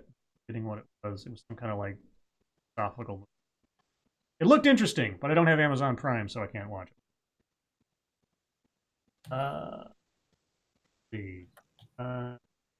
Chat jump, guys, so if I miss something, please. Mata Winter says, "Oh, lads, Would Sassy eat a peanut butter and jelly cheesecake? Oh, peanut butter and jelly cheesecake. I'd try it. Dill Fruit Zero says, Scribe Light, trout flavored yogurt. As long as it's not yellow finned trout, then you should be okay, because that'll give you a face puffiness. Backscan 3030. What about a key lime pie Twinkies? Ooh, I love key lime pie. Now, if you're talking about making Twinkies out of something that is already some kind of confection or pastry or something, that's an easy sell. I'm talking about something like, let's put together, horseradish and popsicle sticks or something. Make that into a Twinkie. Salmon Twinkies. Salmon Twink. There you go. Yeah, sushi Twinkies. I'm sure there's a combination of there. Anyway. Sushi Twinkie. Sushi Twinkies. Like a California roll Twinkie. That's nasty. Well, of course it is. Pirates Creed, does it count as cancel culture that I do not wish to purchase Borderlands 3 as I find Randy Pritchford to be scum and do not approve of his business decisions? No, that's just your choice as a consumer. That's perfectly fine. You vote with your wallet, basically. Cancel culture comes in when you are saying nobody should buy this game. That's cancel culture. You are actively trying to get people to not purchase something. If you don't want to buy it because you don't like it, that's totally fine. But the moment you start advocating that everybody follow you because you don't like it, that's what cancel culture is. I usually don't read two comments from the same person at the same time, but Pirates Creed poses an interesting question. Scribe, does it bother you that unlike Monkey and Satsu, you can't prove that you're not a virgin? Does it bother me? No. So I guess that's the answer. Ebony Williams, can you feel it now, Mr. Light?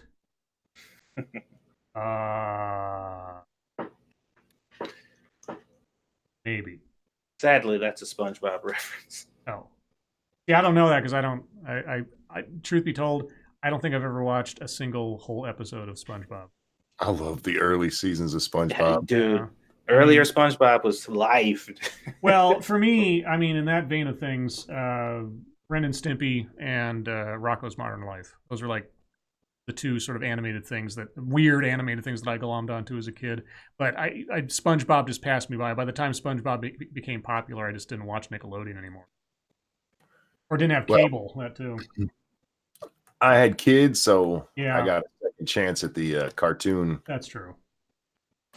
Frosted Glass says, you hear about how a new SNL member is in trouble for making Asian jokes on a past podcast. I think I saw something about that on the Twitter machine today, but I didn't look too deeply in. Did not hear about it. Yeah, God forbid a comedian make jokes about stuff. It's so funny, man, watching comedians get in trouble for telling jokes. Given that my sister has done stand-up before and everything else, and I've known through her a lot of stand-up comics, I get worried for those guys. Like what they at least a few of them that I've talked to, they feel so pinned in because they say the wrong thing and suddenly they're a complete pariah. Just like with anybody else on the internet, but specifically comedians, because they're kind of a easy target because they're going to say controversial things to get a laugh. And what happened to Louis C.K. and Aziz Ansari and all this other stuff. You say the wrong thing, well, you're kind of a celebrity, so I guess you're next. And the only I never approve of that shit. But I do laugh if it's somebody who's like, well, I know he really shouldn't have said that. I would never say that in my act. Yeah, the Sarah Silverman type, if a Schadenfreude type gets it coming to him, then I find it hilarious. I still don't think it's still wrong, but I won't fault anyone for taking Schadenfreude from it for somebody having their hoisted upon their own petard. That's just life. It doesn't necessarily justify what's happening to them. But let's see. Chicago Mike says hot wing Twinkies. Oh, ooh. If the shell was actual bread and not a cake, Because the pickles and peanut butter thing, it didn't look like it was actually Twinkie cake. It was just shaped like a Twinkie, but it looks like the shell was bread. So if you had bread and something in the middle that sort of had barbecue flavor to it, I don't think that'd be necessarily horrible. At that point, it'd just be a Hot Pocket. Yeah, exactly. Well, exactly, yeah. No, actually, it could, if as long as the hot wing flavor was right, however they managed to get that, it could work with a cake, because sometimes especially like the hot wing or even a barbecue will go good with something sweet like that. Yeah, it sounds more like a carnival sort of treat. Yeah, compliment. It's not something you want to eat every day. Well, depends on what part of the country you live in, I suppose. Anyone interested in the iPhone 11? Says Chicago Mike. Not me. It's got three holes on it, and I've got that weird mind disease that makes me scared of clustered holes. Did you see that? Yeah, I saw that. Didn't you post that out? I think. Well, I know I did. I don't know if anybody else saw it.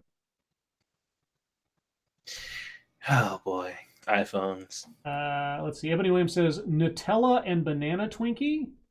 Now, see, that could work, but it's you already got a confection. You got a sweet sort of candy-like thing to begin with. The question is, can you come up with something that's horrific, that's like non-pastry, non-confection? Peanut butter. I mean, peanut butter can be a confection if you mix it with chocolate and stuff, but peanut butter and pickles on bread? Nutella, no. That stuff is nasty. I don't know how people eat that shit. I've only had it once or twice, and it was like something somebody gave me, and I know some people just swear by it and love it and could eat it all day kind of thing, like right out of the box. I prefer actual chocolate. Let's see. Mr. Evans says sushi Twinkies. Yes, sushi Twinkies. California roll Twinkie. Joe McLaughlin, sausage Twinkies. Again, if the shell is just bread, then you've kind of just got a taquito. Sort of. Or those pancake wrap sausages, man. Have you ever had those? Those are fucking great, man. Yes. What? She just said beef ramen Twinkie. Fuck yeah. Oh, there you go. I didn't like it. On principle alone. Mata Winter says lards. I think she's calling us fat. Have you seen the lobster Twinkie that is sold in Maine? No. I wouldn't be surprised. People in Maine are weird. As a blanket statement, because Stephen King has completely ruined that state. Did you hear who they cast to be Randall Flagg and I forget her name, the grandmother or whatever in Boulder for the Stand remake? No.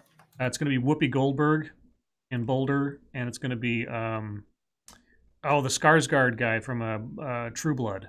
Forget his first name all of a sudden. Anyway, the big, tall, Nordic-looking guy from True Blood. He's going to be Randall Flagg, apparently. He's a good actor. He'd make a good Randall Flagg. Whoopi Goldberg. I haven't seen Whoopi Goldberg act in something, and I can't remember when. The only thing, every time I think of Whoopi Goldberg now, I just think of her on The View, and not an actual actress anymore. Jumpin' Jack Flash and Fatal Beauty. Telephone. I'm a little black woman in a big silver box. That's from Jumpin' Jack Flash. That's from Jumpin' Jack Flash. Yeah. A movie where she was a shut-in. Oh, Theodore Rex. Remember Theodore Rex? No. Oh, there's a reason. Let's see. RJ Benz with Scribe. What joke will Cryptic not make? What joke will Cryptic not make?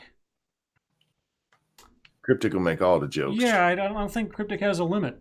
I don't think Cryptic has a filter. Devil Fruit Zero, Scribe Light, does Satsu know if the new Switches from Nintendo have better hardware than the original? They have a better processor, but it only affects gameplay slightly. I hear heavy games like Doom and stuff definitely play better.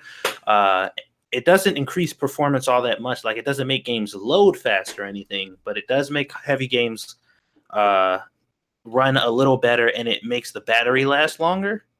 Outside of that, the Joy-Cons seem to be fixed too. That drift issue that I was having has not happened at all since I've had this one. So it is a very slight upgrade, but definitely noticeable. So I thought it was worth it. But then again, I got mine for free, so there's that.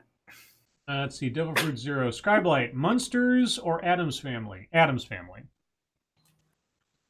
I always like the Addams Family better. I didn't hate the Munsters. I just like the Addams Family. What about you guys? Munsters. Really? Yeah. Satsu has no idea what we're talking about. I mean, I like the Addams Family. I'm not really sure what the other one. Yeah, Fred Gwynn. Fred Gwynn. Whenever I think of Fred Gwynn, I think of three things. I think of Car 54, Where Are You? Because that used to play on Nick at Night all the time. Munsters, and then the Judge in My Cousin Vinny.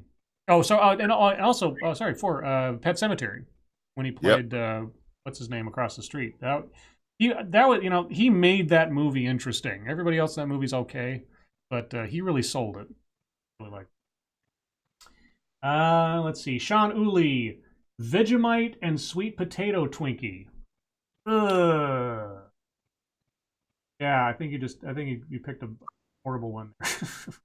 Well, I've never tried Vegemite, so that's a hard one for me to comment on. I hear it's really salty, and if you're not there, you don't really like it. But I can see a lot of flavor combinations working in ways that people don't. Remember, one of my favorite things to do is I take a handful of peanut M&Ms and I eat them while I'm eating Doritos. It's a really good flavor combination. All right. Note to those at home: do not try that at home. No, it isn't. You'd be like, holy shit, why don't they make chocolate Doritos? It might be damaging to your health. Frosted Glass. When will people realize that even in her prime, Cher was an ugly horse face? That's random as hell. And it's not untrue. It's not untrue. I honestly, when I was growing up, I never quite understood the attraction or the praise that she received for her looks. I'm not saying she's like horrendous looking, but I never saw, like, she wasn't somebody who I'd say, oh boy, I wish I had a poster of her on my wall in a bikini or something like that. That just never occurred to me. But she was a good actress. She was a good actress in some movies better than others, like Mask. Remember Mask? Yeah. I saw that being played all the time with Herman and Sam Elliott. Cher got butterface, like the but she got plastic surgery and everything. What was the name of the one where she was on the straddling the gun of the you're talking about straddling the gun. She's straddling a gun in the video for some song. She's straddling Turn Back Time. Is that what it? Yeah. Yeah, you're talking about the deck gun, not like an actual like handgun. No. Yeah, sorry. Yeah, deck gun. Yeah, that was Turn Back Time, when she wore like practically nothing and was like, yeah. I've touched myself to that song, but I didn't look at her face while I was doing it. Yeah, okay. That bitch ugly. Let's see. Ellis 12330. Potato latke Twinkie, but with sour cream instead of applesauce. Although, again, if the shell is bread and not cake, it might work. Circa Zero says dark chocolate habanero Twinkies. There's probably a market for that. That might appeal to quite a few people. Yeah, I'm not gonna lie. Somebody gave me, I forget what it was. Somebody had some was it habanero jelly or something that they put on, like it was like jelly that was like flavored with habanero or it was jalapeno. I don't know. Anyway, it was some kind of pepper. It might have been one or the other. And they put it on like some crackers with like a couple of olives or something, and it didn't taste half bad. I'm like, okay, kind of weird to have jelly that's like pepper flavored, but. Ebony Williams says if I could turn back time, yeah. Desert Tramp, I agree. Cher is AOC's cousin. Oh no. We didn't talk about that controversy either. Oh, the ad. Yeah, they burned her picture in an ad. It's a death threat. No, it's not. Shut up. Nothing for you here says deep fried Snickers. Deep fried Snickers Twinkie? That tastes great. For like one at a time over the course of several months, because otherwise you give yourself a heart attack. So you got to the second bite and died. RJ Bands with Scribe Light. What's the funniest monkey joke on Lords? Funniest monkey joke? I suppose is the joke that he can never tell again.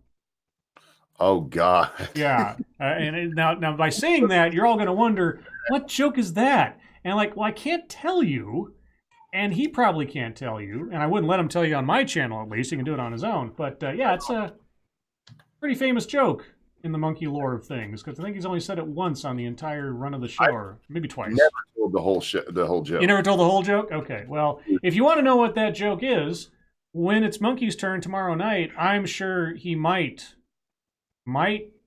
give you most of it for a healthy donation, because it will probably take something like that to get him to do it. Frosted Glass, Steel Beam, and Jet Fuel Twinkies. The Alex Jones special. We're breaking the conditioning. Ah! Okay. Cooked by the gayest frogs. Cooked by the gay frog Twinkies. Oh. Made with the gayest. Okay. Non-Vitae Rex. Lords, are you up to date on the rise of Skywalker leaks? I am. Midnight's Edge brought me up to date. So, without giving any spoilers of actual plot details, the rumor is they're having a horrible time trying to make a cut of this film that pleases people, because they have purportedly 6 different endings they are testing amongst different focus groups. There have been leaks, supposedly leaks of plot details of potential things that may be happening in the movie, but the rumor on those is those were intentionally leaked to use the internet as a focus group for what pieces of those leaks actually end up being popular, that they can then edit into the ending. So sort of like a stealth, an intentional stealth internet campaign, unlike like a Snakes on a Plane, where somebody made a meme of, get these motherfucking snakes off this motherfucking plane. That became part of the movie after it was already filmed. Supposedly, they're leaking potential plot things out to try to test it with the fans first before they decide on a final cut. It sounds like they're an absolute dementia over there trying to make something that will make up for The Last Jedi. And it sounds like a hot mess. That sounds like the most unconfident way to make a movie ever, where it's just like, we have no faith in what we're doing, so let's hope these fucking tactics will work to give us some insight on what we should do. Again, this is all rumor, so don't take it as fact, but that is the rumor that this is what they're doing and how they're doing it. Well, you also have to realize after Solo, man, they are nervous. I want to point out over on the Twitter machine, did you guys see the art Hearst grave gear put together? No. I just retweeted it. You should check it out when you get it. $422,000. Just sandwich on a pickle. Sandwich on a pickle. Yeah, pickle covered sandwiches. That's great. Thank you, Hers.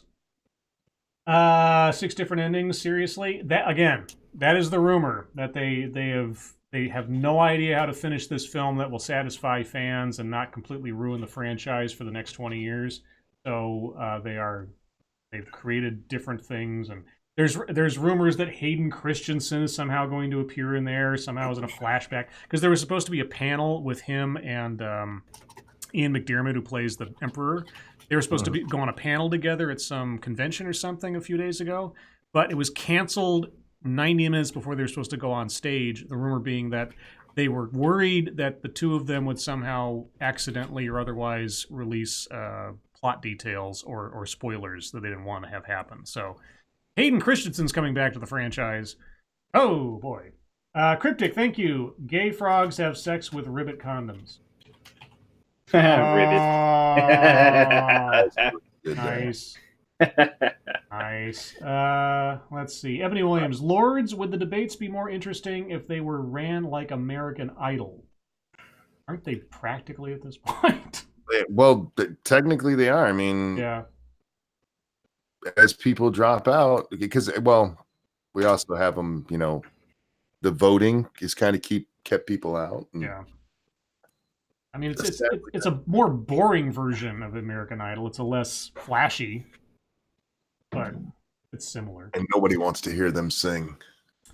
Jago Dragon says they have ruined Star Wars, making a bad movie for the next in the series. No shocker there. I honestly think that Rian Johnson being handed all the control to do The Last Jedi and completely throw out the plan that was set up in place by J.J. Abrams, whatever quality of a plan that might have been, at least it would have been cohesive if they'd followed it. You know, I don't know if it would have been any better or any worse. We'll never know.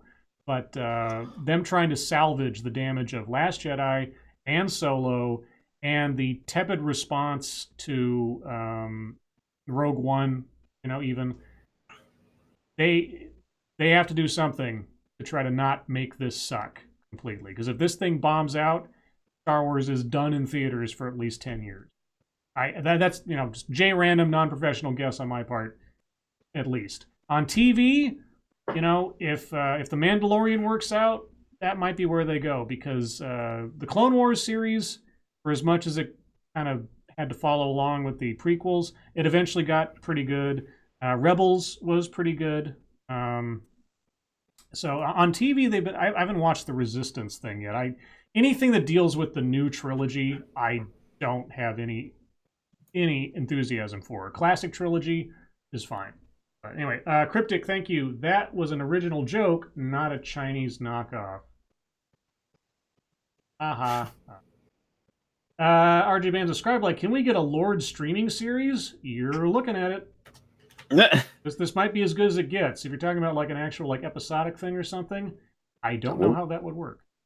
What do you think you're watching? Yeah. Sean Uli, they should make Skywalker like Clue and have all the endings.